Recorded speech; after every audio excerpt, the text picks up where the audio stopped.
बच्चों सुप्रभात। प्रतिभा एजुकेशन में आपका स्वागत है। आज मैं जो चैप्टर पढ़ा था पहले हम लोगों ने उसका नेक्स्ट अध्याय जो 2 है जिसका नाम है बहुपद पोलिनोमियल्स, उसके बारे में हम आपको थोड़ा सा परिचय करा रहा हूँ। आप उसको देखेंगे कि बहुपद क्या है, सिर्फ और सिर्फ जो चैप्टर का नाम है उस पर बात होगी और इसके बाद आपको आगे जो भी है बहुपद के प्रकार उस पर भी विचार करेंगे हम लोग। तो देखते हैं इसमें बहुपद आखिर नाम कैसे हुआ इस पर थोड़ा सा देखेंगे। जैसे बहुपद, बहु माने ज्यादा और पद माने टर्म, जब 2 या 2 से अधिक टर्म को मिलकर बनता है तो उसको हम लोग बहुपद कहते हैं। सबसे पहले इसके बारे में हम लोग देखेंगे। जैसे 2x का पावर 6, अब देख सकते हैं इसमें इसका अलग अलग नाम है और इन सारे चीजों को मिलाएंगे तो हम लोग को बहुपद प्राप्त होता है। जैसे आप देख सकते हैं इसको क्या कहते हैं, इसको बोलते हैं हम लोग घात, जिसको बोलते हैं क्या चीज हम लोग पावर, क्या बोलते हैं पावर। इसको क्या बोलते हैं हम लोग चर यानी वेरिएबल, क्या बोलते हैं वेरिएबल। इसको क्या बोलते हैं हम लोग कांस्टेंट, क्या बोलते हैं कांस्टेंट, कांस्टेंट या इसको बोलते हैं कोफिशिएंट, क्या बोलते हैं इसको बोलते हैं अचर या इसको बोलते हैं क्या चीज हम लोग गुणांक। ये दोनों x का गुणांक 2 है और यहाँ एक बिंदु होता है जिसको बोलते हैं हम लोग क्या चीज मल्टीप्लाई यानी गुना बोलते हैं। यानी कहने का मतलब इन सभी टर्म को मिलाते हैं तो एक बहुपद प्राप्त होता है। इसका चर होना चाहिए, अचर होना चाहिए, घात होना चाहिए। अब इसको हम लोग क्या बोलते हैं बहुपद बोलते हैं। अगर इसका फॉर्म देखा जाए तो 3 प्रकार के हम लोग जानते हैं। पहले क्या चीज होता है रैखिक बहुपद, क्या चीज रैखिक बहुपद जिसको बोलते हैं हम लोग ax प्लस b। पुनः द्विघात बहुपद, बहुपद जिसको बोलते हैं क्या, इसका फॉर्म क्या होता है ax square bx plus c। और त्रिघात बहुपद भी होता है, त्रिघात बहुपद जिसको बोलते हैं हम लोग क्या लिखते हैं ax cube bx square plus cx plus d। अब आगे हम लोग इसका विस्तृत पढ़ेंगे, आप लोग ध्यान देंगे और इस चैप्टर को खूब अच्छा से पढ़ना होगा इसलिए कि एग्जाम में बहुत ही इंपॉर्टेंट है। अब आप लोग का एग्जाम का भी टाइम आ गया है इसलिए कि लॉकडाउन खत्म हो चुका है, विद्यालय सभी को आना है और निश्चित मान लीजिए कि आपका जो एग्जाम है वह अब मार्च लास्ट में या अप्रैल फर्स्ट वीक में आपका होना तय है।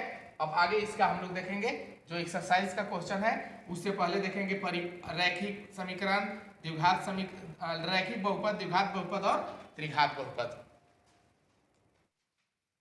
ध्यान देंगे अभी हम लोग बहुपद के बारे में पढ़े थे, अब बहुपद के प्रकार के बारे में पढ़ेंगे। बहुपद के प्रकार बहुत सारा होता है लेकिन हम लोग मेनली जो यूजेबल है जिसको हम लोग जिसकी जरूरत है उसके बारे में पढ़ना चाहेंगे। देखिए सबसे पहला होता है रैखिक बहुपद लीनियर पोलिनोमियल्स। बढ़िया से समझिएगा, रैखिक बहुपद वैसे बहुपद जिसके चर का अधिकतम घात 1 होता है। कितना होता है 1 होता है, उसे रैखिक बहुपद कहते हैं। इसका जो फॉर्म होता है ax प्लस b यानी x का पावर यहाँ कुछ नहीं है 1 है, उसी प्रकार ax प्लस b के फॉर्म में जब रहेगा तो उसको रैखिक बहुपद बोलेंगे, या x माइनस 1 या y प्लस 1 या y बटा 2 प्लस 1 या z या t।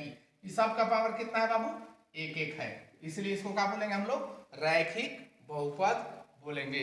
अब देखिए आगे आता है द्विघात बहुपद जिसको बोलते हैं क्वाड्रेटिक पोलिनोमियल्स। वैसे बहुपद जिसके चर का अधिकतम घात कितना होता है 2 होता है उसे द्विघात बहुपद कहते हैं। जैसे हम लोग लिख सकते हैं ax square bx plus c। इसका जो जनरल फॉर्म होता है इसी फॉर्म में होता है। इसका कोई भी चर का अधिकतम पावर कितना होना चाहिए 2 होना चाहिए।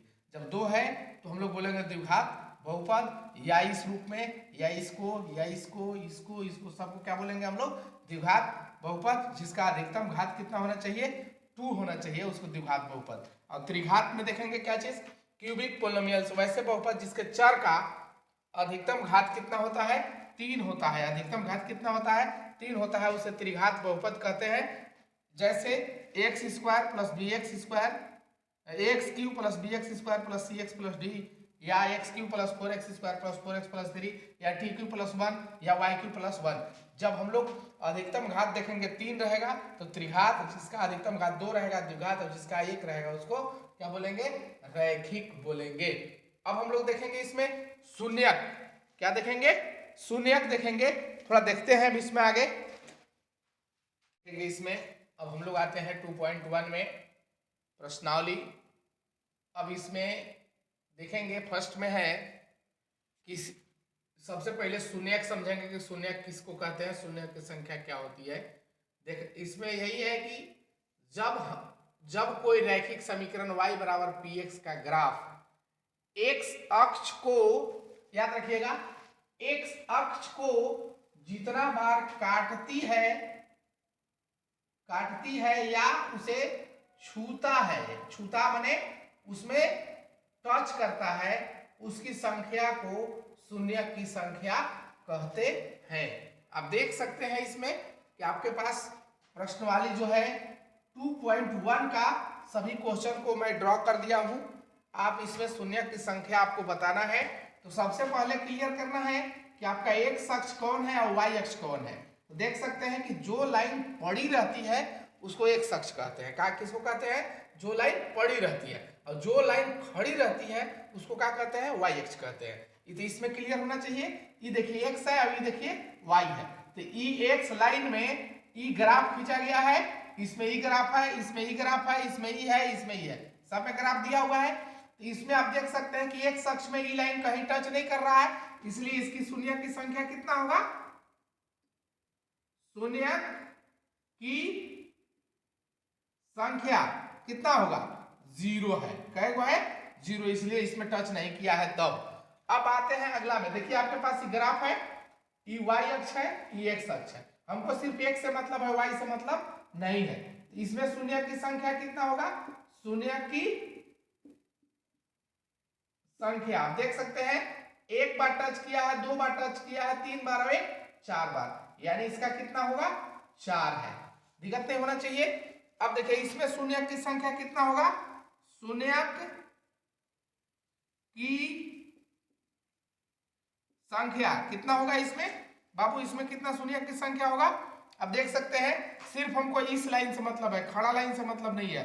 1, 2 और 3, इसका कितना हो गया, 3 हो गया, हो गया। अब इसमें शून्यक की संख्या कितना होगा, शून्यक की संख्या अब देख सकते हैं ई लाइन से मतलब है ना, इससे तो कोई मतलब ही नहीं है।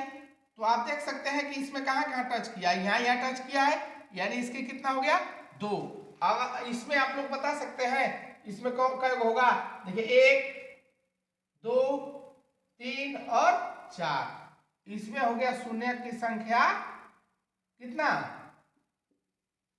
संख्या 4 है। समझ गए होंगे। इसमें हमको सिर्फ और सिर्फ मतलब किससे है, जो x अक्ष है उस पर कोई भी वक्र जितना बार छूता है या काटती है उसकी संख्या को हम लोग क्या कहेंगे, शून्यक की संख्या कहेंगे। चलिए ठीक है, अब यह कंप्लीट हो गया है। अब आगे